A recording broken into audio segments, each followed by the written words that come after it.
পার্বত্য মন্ত্রণালয়ের আয়োজনে ঢাকার বেইলি রোডে পার্বত্য চট্টগ্রাম কমপ্লেক্স প্রাঙ্গণে নানা রকম বৈচিত্র্যময় ফল ও অর্গানিক খাদ্য সামগ্রী নিয়ে এবারের পাহাড়ি ফল মেলায় অংশ নিয়েছে মোট ৩০টি স্টল। এসব স্টল ঘুরে দেখা গেছে উদ্যোক্তাদের বেশিরভাগই নারী। পার্বত্য চট্টগ্রাম বিষয়ক মন্ত্রণালয় পাহাড়ের এসব নারী উদ্যোক্তাদের সার্বিক সহযোগিতায় বিশেষ গুরুত্বারোপ করেছে এবং তাদের প্রয়োজনীয় পুঁজির যোগান দিতে গ্রহণ করেছে নানামুখী প্রকল্প। অন্তর্বর্তী সরকারের পার্বত্য উপদেষ্টা সুপ্রদীপ চাকমা বলেছেন, পাহাড়ি নারীরা অর্গানিক ফল চাষে উল্লেখযোগ্য ভূমিকা রাখছেন। পাহাড়ি ফল মেলার উদ্বোধনী দিনে তিনি আরও বলেছেন, পাহাড়ের মাটির ঘ্রাণ, নারীর শ্রম আর প্রাকৃতিক ঐশ্বর্যের এক অপূর্ব সাক্ষাৎ এবারের এই অর্গানিক ফলের মেলা। মেলায় অংশ নেয়া একটি স্টলে চাকমা সম্প্রদায়ের রেনেসা চাকমা নামে একজন নারী উদ্যোক্তা পার্বত্য নিউজকে বলেন, আমার এ পর্যন্ত আসার পেছনে পার্বত্য চট্টগ্রাম মন্ত্রণালয়ের বড় অবদান আছে। আমরা এসেছি, এই স্টল হচ্ছে রেনেসা আপুর স্টল। আমরা আপুর কাছে জানতে চাইব যে মেলায় আপনারা কিভাবে সাড়া পাচ্ছেন, কতটা সাড়া পাচ্ছেন।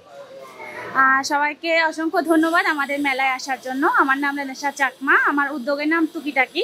আমরা রাঙামাটি থেকে আসছি, তো সবাই আমরা রাঙামাটি থেকে যেহেতু আসছি, ওইখানে তো সবই ফ্রেশ, যেহেতু সবাই আসছে, অনেক সাড়া পাচ্ছি। এবং এখানে যেহেতু ফলের মেলা হচ্ছে, সবাই ফল নিয়ে আসছে, তবে আমরা এসেছি প্রক্রিয়াজাত পণ্য নিয়ে, মানে কৃষি পণ্য থেকে প্রক্রিয়াজাত প্রোডাক্ট নিয়ে।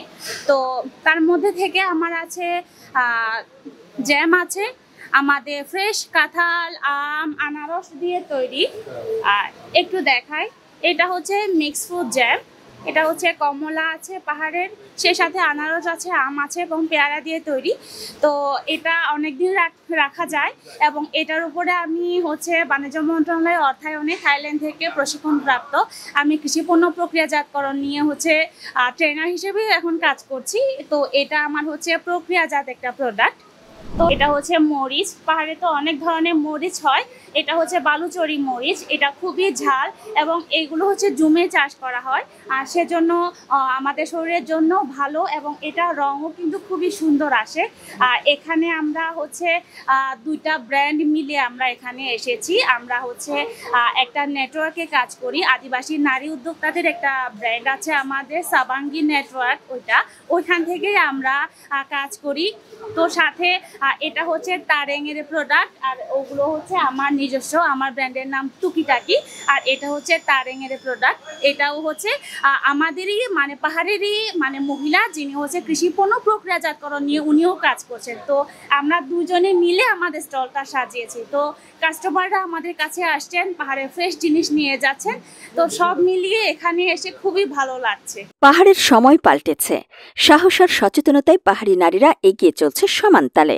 নিজের ক্ষমতায়ন সাথে পুরো পরিবারের অর্থনৈতিক অবস্থার পরিবর্তনে তারা অবদান রাখছে। কেবল কর্ম উদ্যোগেই নয়, শিক্ষা, স্বাস্থ্য ও আত্মনির্ভরতায় পাহাড়ের নারীরা এখন আর পিছিয়ে নেই। পার্বত্য চট্টগ্রাম বিষয়ক মন্ত্রণালয়ের মাধ্যমে রাষ্ট্রের পৃষ্ঠপোষকতা তো আছেই, একই সাথে পাহাড়ে বাংলাদেশ সেনাবাহিনীর যে উল্লেখযোগ্য মানবিক উদ্যোগ চলমান রয়েছে, তার দ্বারাও তারা উপকৃত হচ্ছেন। তবে তাদের অভিযোগ পাহাড়ের কিছু সশস্ত্র গ্রুপের বিরুদ্ধে। তারা তাদেরকে এখনও ঘরে আটকে রাখতে চাইছে। এসব সশস্ত্র সন্ত্রাসী সংগঠনগুলো নারীদের অগ্রযাত্রায় বাধা হয়ে দাঁড়িয়েছে। তারা ভয়ভীতি, নির্যাতন ও দমননীতির মাধ্যমে পাহাড়ি মেয়েদের এগিয়ে যাওয়া ঠেকাতে চাইছে। পাহাড়ে এসব সক্রিয় সশস্ত্র সংগঠনগুলো নিজেদের আধিপত্য প্রতিষ্ঠা করতে নারীদের উন্নয়নকে বিপজ্জনক হিসেবে দেখছে। তাদের চোখে শিক্ষিত, আত্মনির্ভর নারী মানে অবাধ্য, নিয়ন্ত্রণের বাইরে চলে যাওয়া এক শক্তি। পার্বত্য চট্টগ্রাম বিষয়ক মন্ত্রণালয়ের যুগ্ম সচিব অতুল সরকার মেলা প্রাঙ্গণে 2 জুলাই পার্বত্য নিউজকে বলেন, আমরা পাহাড়ের সকল শ্রেণীর উদ্যোক্তা এবং প্রান্তিক কৃষকদের আর্থসামাজিক উন্নয়নে সহযোগিতা করছি। বিশেষ করে নারী উদ্যোক্তাদের জন্য আরও বেশি প্রণোদনা ও সহায়তা রয়েছে। উদ্যোক্তাদের সাথে সরাসরি যোগাযোগ, কারিগরি ও বৈজ্ঞানিক সহযোগিতা কিংবা প্রয়োজনীয় পরামর্শ প্রদানে কাজগুলো পার্বত্য জেলা পরিষদ সমূহ করছে। আমরা মন্ত্রণালয় থেকে প্রয়োজনীয় নির্দেশনা ও মনিটরিংয়ের কাজটি করছি। সার্টেনলি আমাদের উদ্দেশ্য তো সেটা যে একদম প্রান্তিক কৃষকদের উৎপাদিত পণ্য দেশের ভিতরে এমনকি দেশের বাইরে অনলাইনে এবং ম্যানুয়ালি, ফিজিক্যালি এটা আমরা যাতে বিপণন করতে পারি, সেই জন্যই এই ফল মেলার আয়োজন।